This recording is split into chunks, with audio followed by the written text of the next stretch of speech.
بسم اللہ الرحمن الرحیم۔ السلام علیکم، میں ہوں قندیل راٹھور اور آپ دیکھ رہے ہیں یوٹیوب چینل۔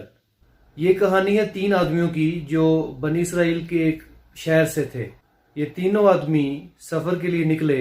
جیسے ہی انہوں نے سفر شروع کیا تو کالے بادل چھا گئے اور بارش ہونے لگ پڑی۔ انہوں نے سوچا کہ ہم کہیں پناہ لیں، تو پاس یہ غار تھی۔ تینوں اس غار میں چلے گئے۔ جیسے ہی غار میں داخل ہوئے، ایک بہت بڑا اور بھاری پتھر سرکتا ہوا غار کی درز میں آ کر پھنس گیا اور اس سے غار کا راستہ بند ہو گیا۔ جب تینوں نے یہ سمجھ لیا کہ ہم اپنے بل بوتے پر اس پتھر کو نہیں ہٹا سکتے، تو انہوں نے فیصلہ کیا کہ ہم دعا کریں گے۔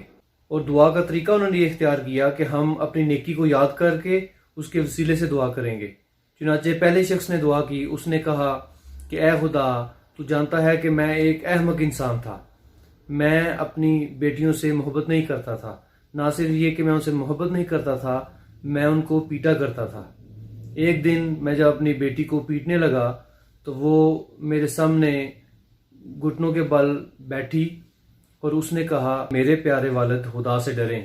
یقیناً خدا نے آپ کو حکم دیا ہے کہ بیٹیوں سے مہربانی کا سلوک کریں۔ اگر آپ کے دل میں ذرا سا بھی خوف خدا ہے تو مجھے سزا مت دیں۔ اے میرے خدا، اس کا یہ کہنا تھا کہ میرا دل تیرے خوف سے لرز اٹھا اور میں نے اس کو سینے سے لگا لیا۔ اے میرے خدا، اگر تیرے نزدیک یہ فعل قابل ستائش ہے تو ہماری مشکل آسان فرما دے اور اس پتھر کو یہاں سے ہٹا دے۔ پہلے شخص کی دعا قبول ہوئی اور وہ پتھر ذرا سا ہٹ گیا، مگر وہ اتنا نہیں ہٹا کہ جس سے وہ تینوں انسان غار سے باہر نکل سکیں۔ پھر دوسرے شخص نے دعا کی۔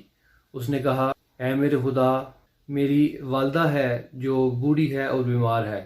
وہ بغیر مدد کے کھا پی نہیں سکتی۔ ایک دفعہ اس نے مجھے کھانا لانے کو کہا۔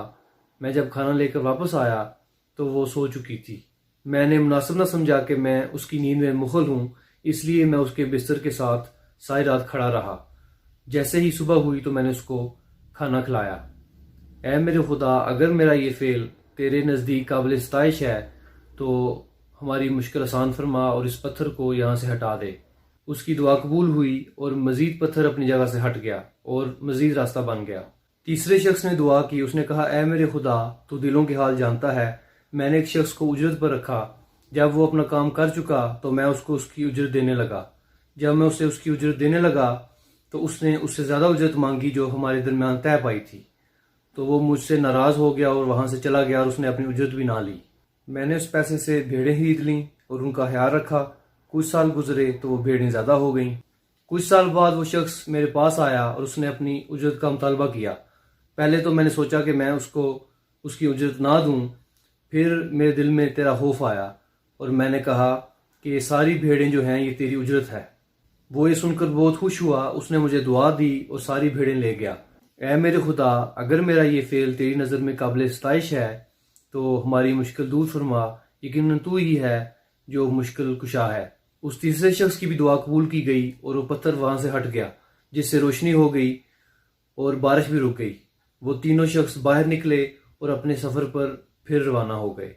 اس کہانی میں بتایا گیا ہے کہ 3 آدمیوں نے اپنی نیکیوں کو یاد کر کے ان کے وسیلے سے اللہ تعالیٰ سے دعا مانگی۔ اس ضمن میں یہ عرض کرتا چلوں کہ میرے نزدیک یہ درست نہیں ہے۔ ہمیں اللہ تعالیٰ سے دعا اس لیے مانگنی چاہیے کہ اللہ تعالیٰ ہماری دعاؤں کو سنتا ہے اور ان کو قبول فرماتا ہے، اس لیے نہیں کہ ہماری نیکیوں کی کوئی حیثیت ہے اور ہمیں ہماری نیکیوں کی بدولت کچھ عطا ہونا چاہیے۔ اب اس کہانی سے ہمیں کیا سبق ملتا ہے؟ پہلا سبق تو یہ ملتا ہے کہ ہمیں دعا کرنی چاہیے، اور دوسرا جو پہلے کا حصہ ہے وہ یہ ہے کہ ہمیں جو کچھ بھی مانگنا ہے وہ خدا تعالیٰ سے مانگنا چاہیے۔ دوسرا سبق ہمیں یہ ملتا ہے اس کہانی سے کہ ہمیں اکٹھے مل کر دعا کرنی چاہیے۔ یہ مل کر دعا ہی تھی جس نے حضرت یونس کی قوم سے عذاب ٹال دیا تھا۔ تیسرا سبق ہمیں سے یہ ملتا ہے کہ اگر ہمیں خدا پر یقین ہے اور ہم دعا کرتے ہیں تو کوئی بھی چیز مشکل نہیں ہے۔ اب میں کچھ سوال چھوڑے جاتا ہوں۔ پہلا، کیا آپ کو یاد ہے کہ آپ نے کسی کام کے لیے خدا سے دعا کی ہو اور آپ کی دعا قبول ہو گئی ہو اور آپ کا کام ہو گیا ہو؟ دوسرا، کیا ہمیں مستقل دعا کرتے رہنا چاہیے یا کبھی کبھی دعا کرنی چاہیے اور کیوں؟ تیسرا، آپ کیا سمجھتے ہیں کہ جب ہم مل کر اکٹھے دعا کرتے ہیں تو اس سے کیا ہوتا ہے؟ اگر آپ کو یہ ویڈیو پسند آئی ہو تو اسے زیادہ سے زیادہ شیئر کیجیے تاکہ زیادہ سے زیادہ لوگ اس سے مستفید ہو سکیں۔